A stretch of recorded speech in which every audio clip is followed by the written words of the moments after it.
We're going to take a look today at how to fill out a listing agreement or exclusive right to list. So what you need to do, I'm in Zip Forms right now. I'm going to open it up.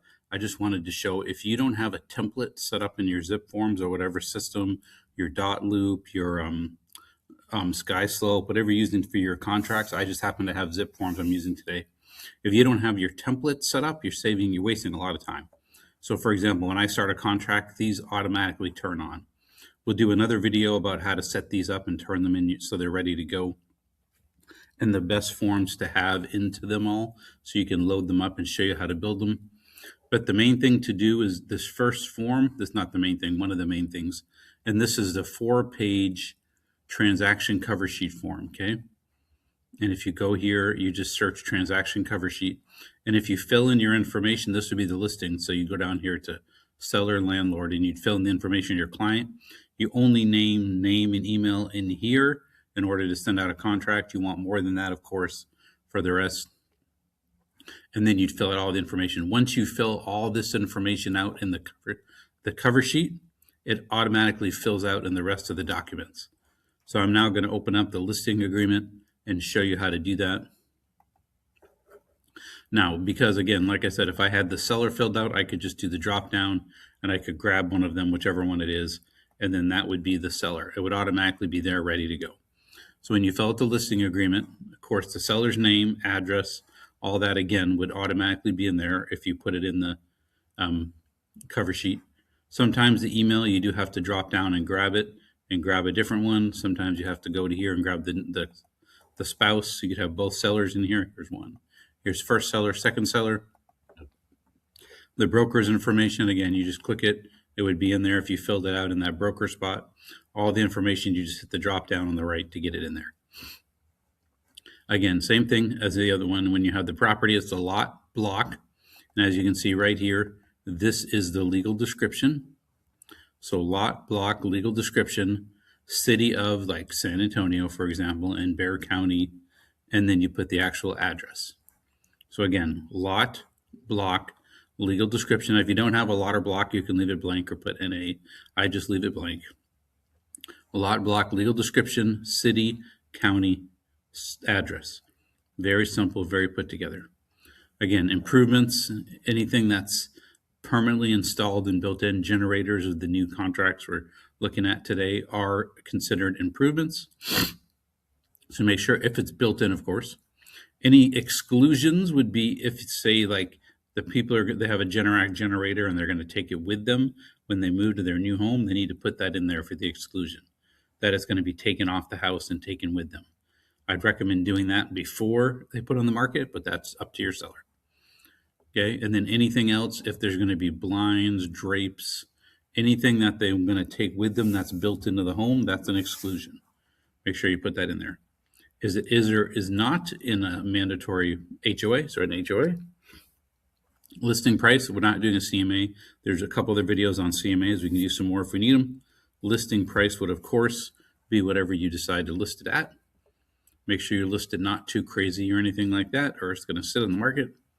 And then right here, this first drop down, this, once you put in the address and everything else at the top page here, this would already be filled out for you. You wouldn't have to worry about it. And then you're going to begin your listing on whatever date you talk to them, and you're going to go through. Hopefully you go through for a year and don't just go through for like a couple months, because the days on market are average right now about 3 to 6 months in a lot of areas. Of course, everything changes depending on price, area. Some are a year. Towards where I live, northern San Antonio towards Bernie, it's longer. We're at 6 to 8 months on average. So you want to make sure your listing agreement is long enough to get the home sold. Now, this other section here under 5, this is your broker compensation.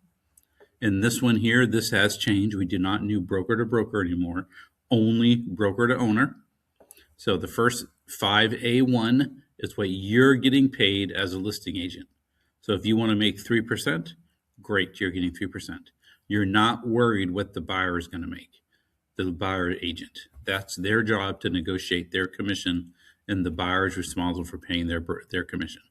Now, you are going to have to tell your seller that it is, common, or whatever you want to phrase it, standard practice. There's no, of course, everything's negotiable. Don't get all crazy, my lawyers.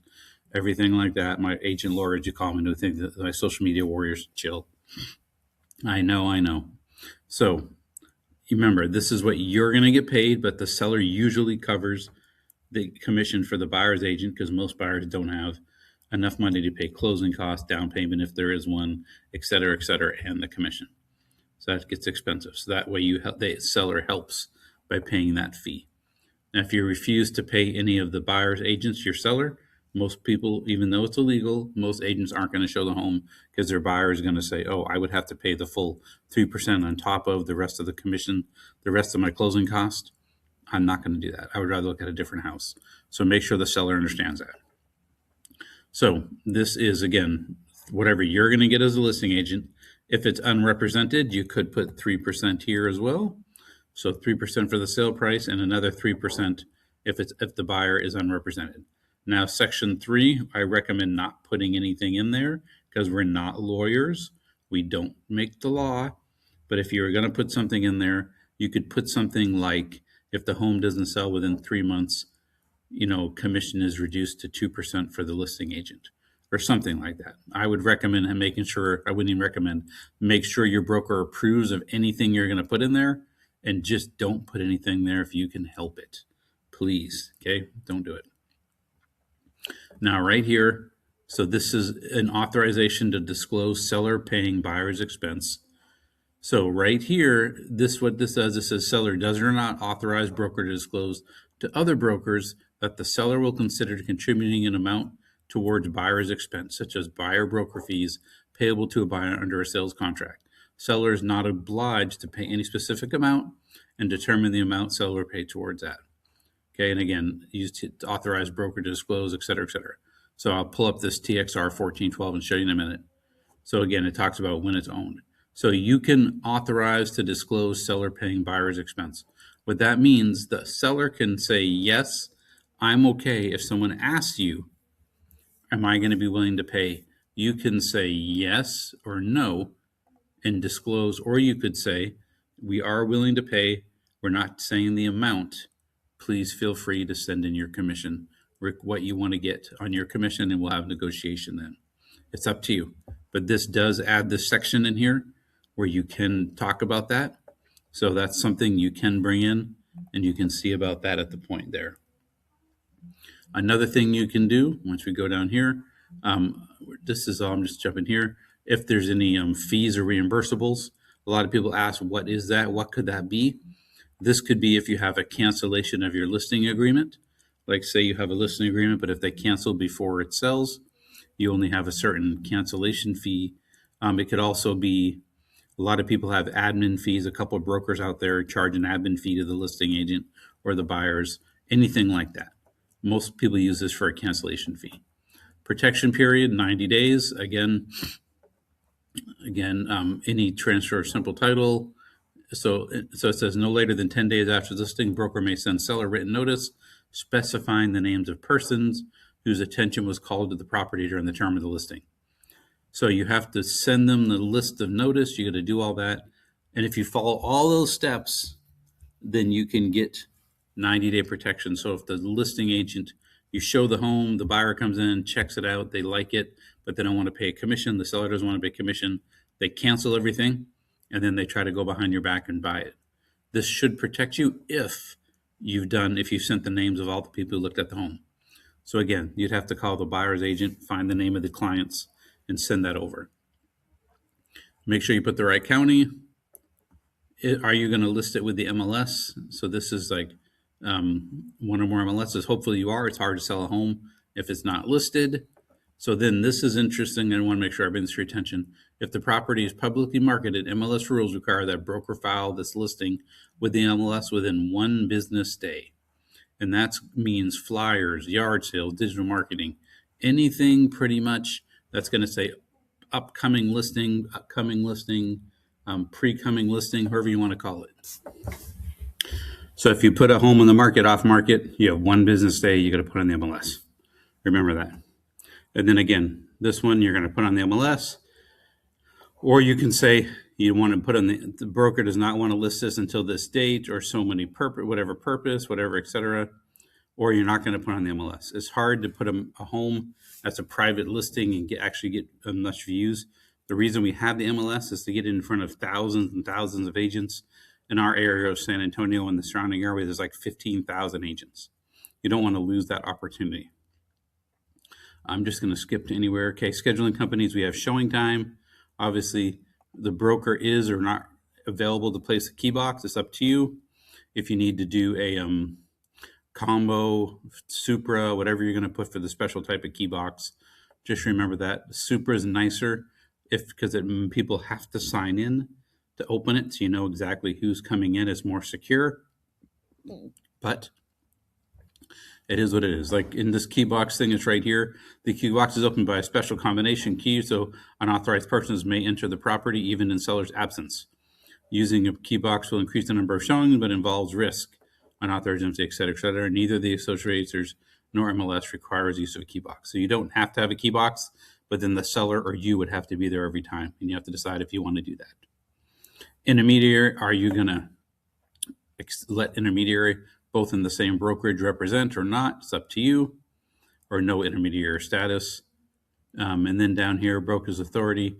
Hopefully you do want the internet to be the listing to be displayed on the internet. If it goes on the MLS, it's going to be on the internet. Just be ready for that. And then if you're going to accept what type of, right here, financing options, conventional FHA, VA, cash, all that kind of stuff. Whatever the home, some homes don't qualify for FHA, for example, or for VA, unless it's really bad for VA or anything. If it has cash and conventional, probably Texas Land Vet won't, if it's not going to qualify for VA or FHA. That one isn't either. And you notice they don't have the USDA here. So if it was a country home, that would be the other. Jump down to any more. Okay, so right here, this is stuff, questions you have to ask your seller. Is seller's current and not delinquent on all loans and other institutions, but not limited to mortgage, except what? So if they were delinquent, I know they always use these except this weird language. If they were delinquent on anything, loans, financial, home equity, home improvement, anything, you'd put it in there. If there's any other liens or encumbrances, like a mechanic's lien, anything else, you'd have to put that in there. If the name of any employee or other entity that provides benefit to the seller when selling the property, is it a relocation company, right? Like here, relocation, anything like that, you'd put it here.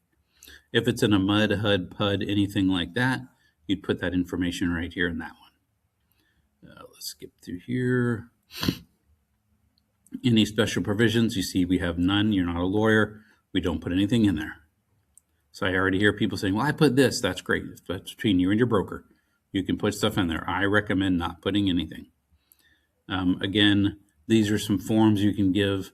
If you're going to send them out, it's always good to put it in here. IABS, seller's disclosure, if you have lead-based paint, etc. You can read through them as well as I can. Anything that connects with that listing, you want to click those buttons and make sure that they're good. And then let's make sure here is if the seller is a foreign person, the buyer is required to withhold certain amounts from the state, et cetera, et cetera. So if the seller is a foreign national, you have to say yes or no, so the buyer can pay some taxes for him, and then everybody signs. Remember, there's only a couple forms that you and your client signs as a real estate agent. This is one of them. There's only a couple. Like the 1 to 4, you don't sign it, only your client does. This puts you, because you're signing it and your client signing it, this puts you in a legal obligation with that client. So they need to realize that, of course, they can fire you whenever they want and cancel the listing as long as if there's a cancellation fee, they'd have to pay that, of course. Other than that, they can do it. They can cancel that.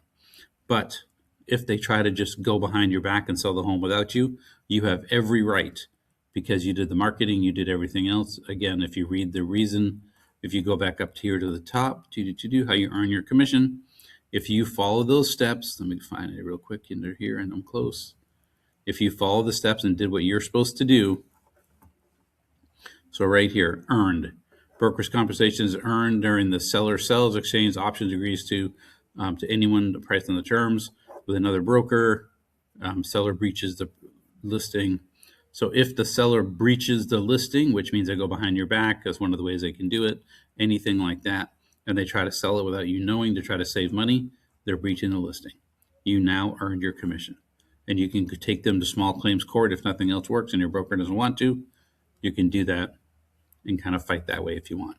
So that's a good overview. I do want to show you this TXR 1412 real quick so you can see it. Let me just go back real quick. We'll jump into TXR 1412. So again, if you're in a template and you want to see a form, all you do is do that. 1412, we'll make sure we grab this one. We already have this one there, okay. So this is the same form we still had before. And what the 1412 is your authorization to disclose and advertise certain information. So right here, seller authorizes broker to disclose other brokers that the seller will consider contributing amount up to. So if it's a $300,000 and it's 3%, that's $9,000 towards buyer's expenses. Okay, they're not obligated to pay this amount unless sellers agrees to, etc. It has to come in the contract. And then you can put anything else in here. Reasons for placing on market, phrase, terms, negotiable, bring out offers. Anything specific that the seller wants you to put in there, you can put in there. But all advertising, of course, has to be compliant, and then the seller signs it. So you see, you're not signing this, the seller is, which is we talked about before. It's not an agreement between you and the broker, it's that with the seller. So there you go there. And this is for that property. Again, the address would be here if you filled out your cover sheet. Hopefully that gives you some good outline. If you haven't liked or subscribed to the channel, please do. Hope to see you soon.